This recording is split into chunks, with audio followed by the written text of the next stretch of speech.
We shall commence this module by discussing about inflation. Inflation reduces the real purchasing power of money in the economy.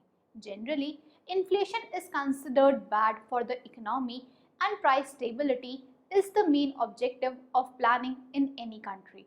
If the inflation is not controlled, it can lead to disasters in the economy.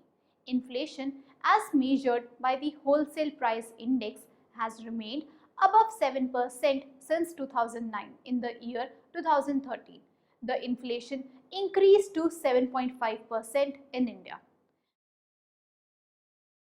After studying this module, you shall be able to know about different types of inflation, understand the relationship between inflation and interest rate, evaluate the cost and benefits of inflation. Let us now discuss some of the basic definitions. Inflation.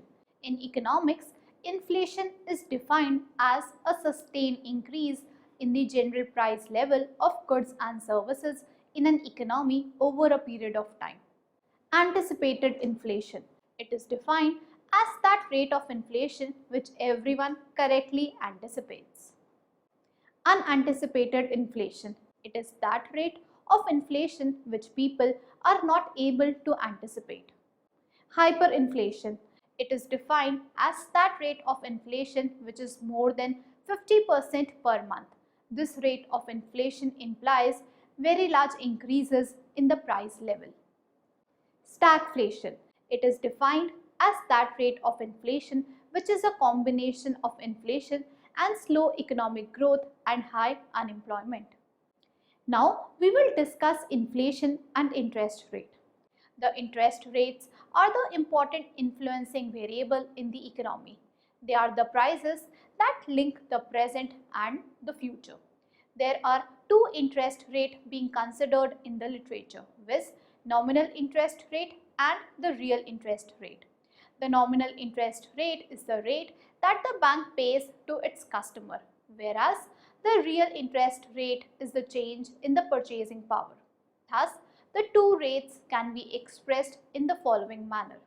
Expected real rate of interest is equal to nominal rate minus expected inflation. In other words, according to Fisher, the expected real rate of interest is the nominal rate less the expected rate of inflation.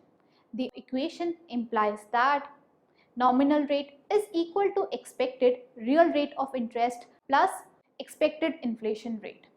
The equation implies that in the short run, the nominal interest rate reflects both the real rate of interest and the expected rate of inflation. But in the long run, the real rate of interest returns to the full employment level R star. Also, in the long run, the actual and expected inflation converge, that is, inflation is equal to expected inflation. Thus, nominal rate is equal to R star plus inflation. In other words, in the long run, when all adjustments have taken place, an increase in inflation is shown fully in the nominal interest rate. This also means that a rise in the inflation rate leads to a one-to-one rise in the nominal interest rate.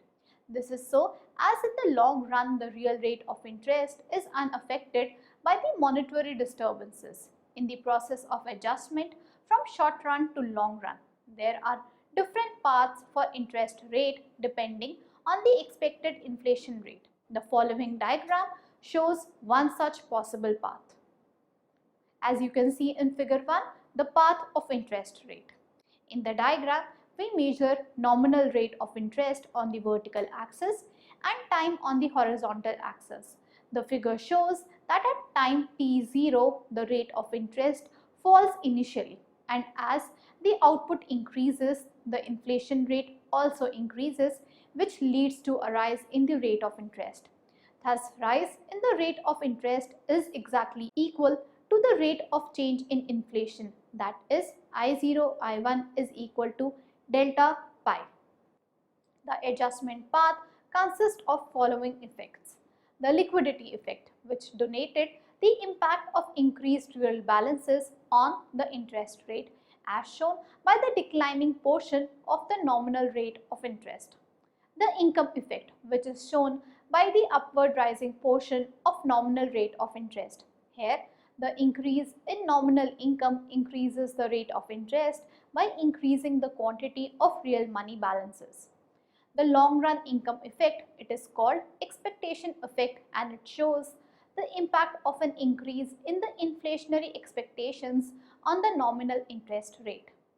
Moving on to discuss the social cost of inflation.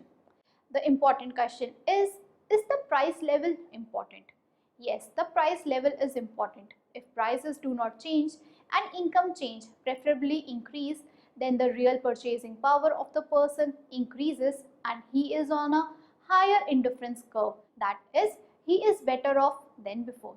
But the real problem occurs when prices change. Suppose the prices increase by 2% and income also increase by 2%. Then the real income remains constant and there is no change in the satisfaction level of individuals.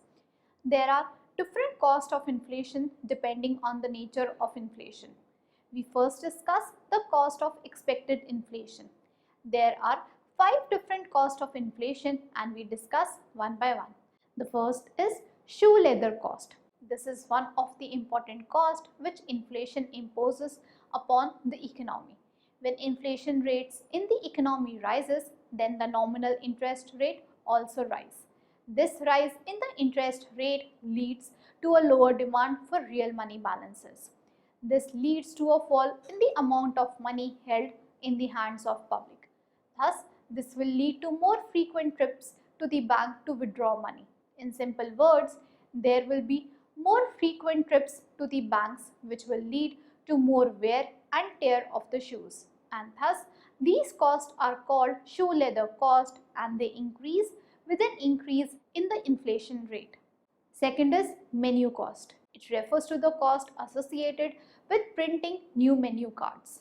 An increase in inflation leads to an increase in the prices of the commodity, which makes it essential to print new menu cards. The more frequently the inflation rate changes, the more frequently the menu card will change, leading to a rise in the menu cost. The third is inefficient allocation of resources in the economy.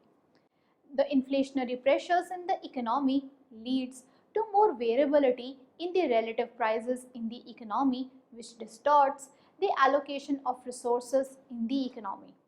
Tax distortions.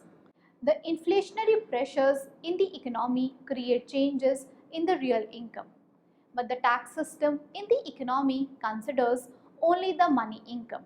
Thus, the real tax liability is altered. It often results in changes that lawmakers did not intend. For example, consider the capital gain test. Suppose the inflation rate is 10% and a person bought some shares at a price of rupees 100 in 2012. Suppose he sold the shares at price rupees 110 in 2013.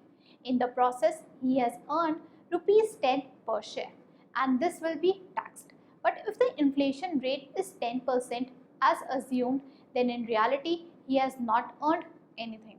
This happens because the tax system does not take care of inflation. Thus, this is an important cost of inflation. In other words, as the tax system does not take into account of the inflation rate, an additional cost is imposed in the system. Fifth is inflation correction. The inflationary pressures in the economy causes real changes in the economy and therefore there should be some correction for it. Next is cost of unexpected inflation. The unexpected inflation imposes more social cost to the society than the expected inflation.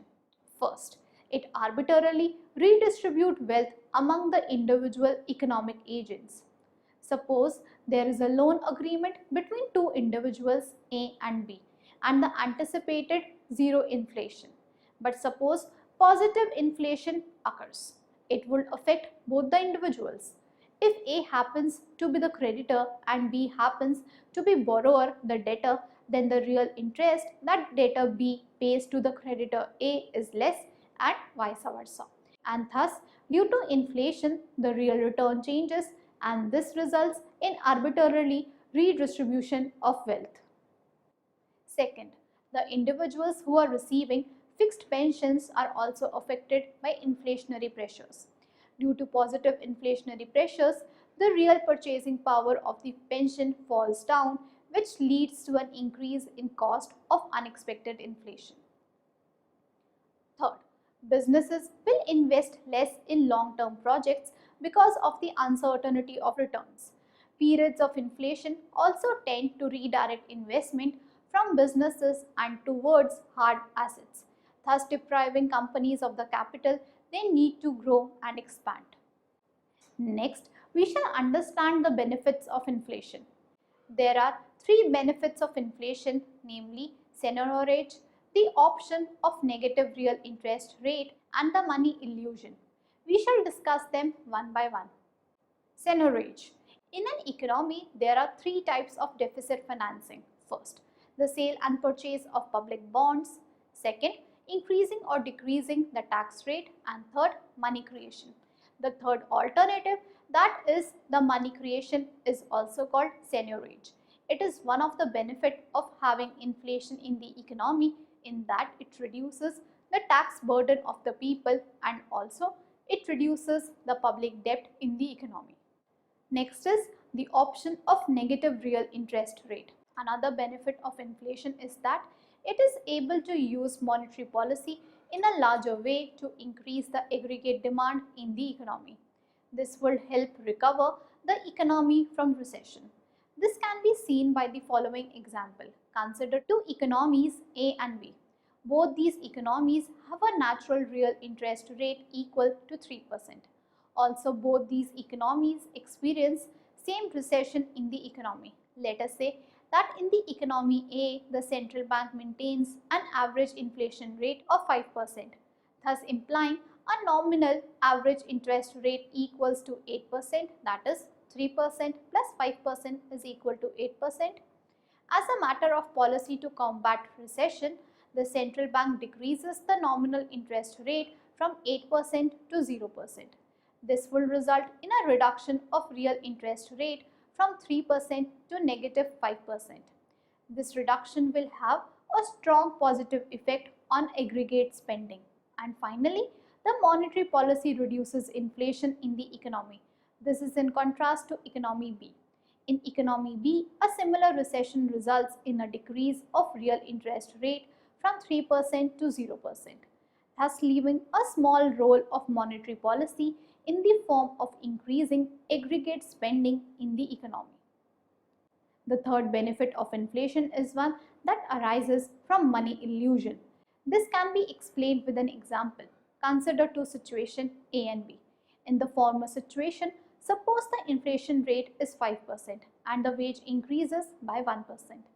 This increase in wages leads to an increase in the employment. However, in the latter situation, if the inflation rate is 0% and the wages decline by 4%, in both the situations, real wage decrease is 4%. But if we try to see the mindset of public, we shall observe that public would be better off in first situation. This happens due to the presence of money illusion. Thus, it is generally said that inflation greases the wheels of labor market. Now, we shall discuss the inflation and indexation. After examining the cost of inflation, we shall now discuss possibility of reducing vulnerability to inflation by indexation. It is the process by which government tries to adjust the wages and debt for inflation. It is done in the case of bonds when either the interest or the principal or both are adjusted for inflation. In the case of long-term bonds, it is done by specifying the rate of interest and the inflation rate. For example, if 3% is the real interest rate and 5% is the inflation rate, then bond holders will get an interest rate worth 8%. In this way, the bond holders are compensated. In the case of wages, the labor contracts in many countries are adjusted for inflation. This is done in the form of a provision in the contract. This provision is in the form of cost of living adjustments. For example, if the money wage rate is W and the inflation rate is 5%, then the wage earner shall get wage rate equal to W plus 5%. In this way, the wage earners are compensated. Let us now recapitulate what we have learned from this module. Inflation is defined as a general rise in prices which is continuous and persistent over a period of time. The anticipated inflation is expected inflation and the unanticipated inflation is unexpected inflation. The social cost of anticipated inflation includes shoe leather cost, menu cost, inefficient allocation of resources, tax distortions, inflation correction. The social cost of unanticipated inflation, redistribution of wealth, negative impact on the fixed income groups. Next is benefits of inflation, seigniorage, negative real interest rate, money illusion. The relation between the inflation and interest rate is explained using Fisher's equation. Indexation is a process by which cost of inflation is reduced in the economy.